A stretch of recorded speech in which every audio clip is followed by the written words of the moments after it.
24 नवंबर की दोपहर करीब 1 बजे न्यूज़ एजेंसी आईएनएस ने ट्वीट करके बताया, एक्स पर पोस्ट करके बताया कि 89 साल की उम्र में भारतीय सिनेमा के बहुत बड़े, बहुत महान एक्टर धर्मेंद्र का निधन हो गया है। इसके बाद 2 बजने से कुछ मिनट पहले जो फिल्म मेकर हैं करण जौहर, उन्होंने भी धर्मेंद्र की मौत की पुष्टि की। उन्होंने इसे एंड ऑफ द एरा बताया, एक तस्वीर पोस्ट की और एक लंबा चौड़ा उनकी याद में एक पोस्ट लिखा। और कई सारे दिग्गज एक्टर्स, अमिताभ बच्चन, ईशा देओल और आमिर खान जैसे बड़े एक्टर्स भी जाते हुए नजर आए हैं, एम्बुलेंस के आसपास दिखे हैं वो। जी बिल्कुल, धर्मेंद्र के निधन की जो खबर आ रही है वो कहीं ना कहीं सही है और ये अपडेट्स पिछले 15-20 मिनट से फ्लैश होने शुरू हुए तमाम चैनल्स पर, सोशल मीडिया पर, कई जगहों पर, और उसके बाद से अब धीरे धीरे कंफर्मेशन की तरफ ये बात जा रही है। क्योंकि कई बड़े सेलिब्रिटीज़ जैसे अमिताभ बच्चन, आमिर खान, इनके वहाँ पहुँचने की खबरें हैं। अमिताभ बच्चन के विजुअल्स भी सामने आए, तो ये खबर तो अभी पोस्ट होती नज़र आ रही है भावरी।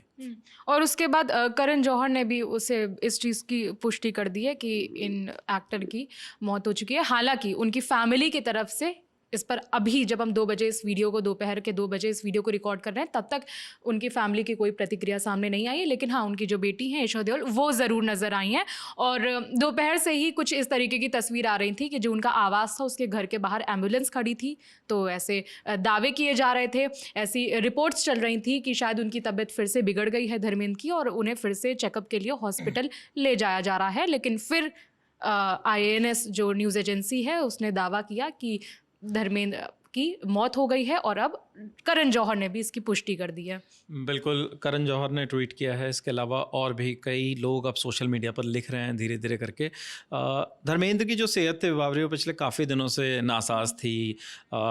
उनका इलाज भी चल रहा था हॉस्पिटल में और लगभग 14 दिन पहले जब अस्पताल में भर्ती हुए थे उस वक्त भी बहुत सारी खबरें आ रही थी। खुद सनी देओल की तरफ से भी अपडेट्स दिए गए, देओल फैमिली की तरफ से अपडेट्स दिए गए कि अभी वो पूरी तरीके से स्वस्थ हैं और अब घर ले जाया उन्हें जा रहा है। फिर उसके बाद घर ले जाने वाले विजुअल्स हमारे सामने आए और एक उम्मीद, जितने फैंस हैं सिनेमा जगत के, धर्मेंद्र के, सनी देओल, देओल फैमिली के, सब ने दुआएं की। कई फैंस उनके घर के बाहर पहुंचे, तख्ती हाथ में लिए दुआएं करते नज़र आए और सब ये उम्मीद कर रहे थे कि कहीं ना कहीं अब आज जो तारीख़ है, आज 24 नवंबर की तारीख़ है और अब से 14 दिन बाद ही धर्मेंद्र का 90वां जन्मदिन होता।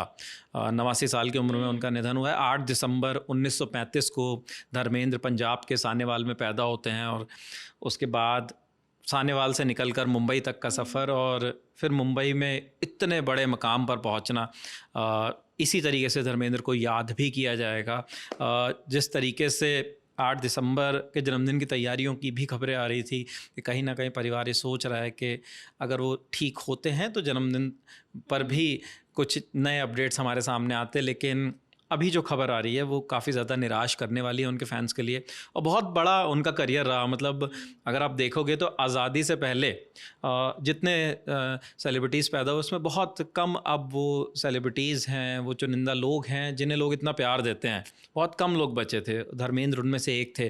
कुछ दिन पहले ऐसे पोस्ट अमिताभ की तरफ से भी आई कि एक एक करके वो सब लोग अब जा रहे हैं जो उनके साथ रहे, जिनके साथ उन्होंने अपना वक्त बिताया। तो ये अपडेट्स लगातार रहे और सिनेमा जगत का सफ़र भी धर्मेंद्र का बहुत अलग तरीके का रहा। जिस तरीके से फिल्म फेयर मैगज़ीन के लिए अपनी तस्वीरें भेजना, एक गांव से निकल कर, और सुरैया हों या दिलीप कुमार हों, उनसे इंस्पायर्ड होकर अपने लिए वो सपना देखना उस उम्र में, उस ज़माने में, आज से लगभग 75 साल पहले जब आप इस तरीके का सपना देखते हैं कि मैं मुंबई जा सकता हूं और मैं उस माया नगरी में जाके अपना मकाम बना सकता हूं, वहां पहुंचे, अपनी मेहनत से, अपने एक्टिंग के दम पर, अपने बल पर वो स्पेस क्रिएट किया। फिर उसके बाद चाहे सत्यकाम जैसी फिल्में हों, चाहे दोस्त जैसी फिल्में हों, शोले हो, चुपके चुपके हो, ऐसे कितनी फिल्में हैं जो 70s 60s में धर्मेंद्र ने की। हकीकत, हम हमेशा बॉर्डर याद करते हैं सनी देओल की, या एलओसी कारगिल याद करते हैं जब वॉर मूवीज़ का जिक्र करते हैं, लेकिन हकीकत बॉलीवुड ने उस ज़माने में वो फिल्म बनाई इंडिया चाइना वॉर पे। बलराज साहनी जैसे दिग्गज कलाकारों के साथ धर्मेंद्र ने उस फिल्म में क्या शानदार अभिनय किया, क्या शानदार रोल किया, जिसका बहुत फेमस गाना भी हम लोग हमेशा सुनते हैं, कर चले हम फिदा जानो तन साथियों।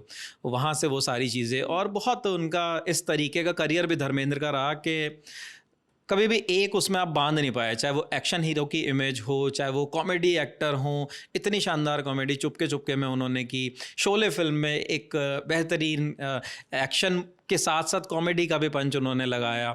उसके अलावा सत्यकाम या दोस्त जैसी ऐसी फिल्में रही जहाँ पे उन्होंने एक मानवता की पहचान दिलाने की कोशिश की और बताया लोगों को कि एक इंसान किस तरीके से आप अच्छे बन सकते हैं। और फिर बाद में देओल फैमिली के साथ चाहे वो अपने की बात हो, चाहे यमला पगला दीवाना की बात हो, उन फिल्मों में भी उन्होंने शानदार मतलब कई जनरेशन के एक्टर्स के साथ उन्होंने काम किया है। और फिलहाल इस तरह की खबरें आ रही हैं उनके परिवार की तरफ से। जब इसकी पुष्टि आती है तब हम आप तक पहुंचाएंगे।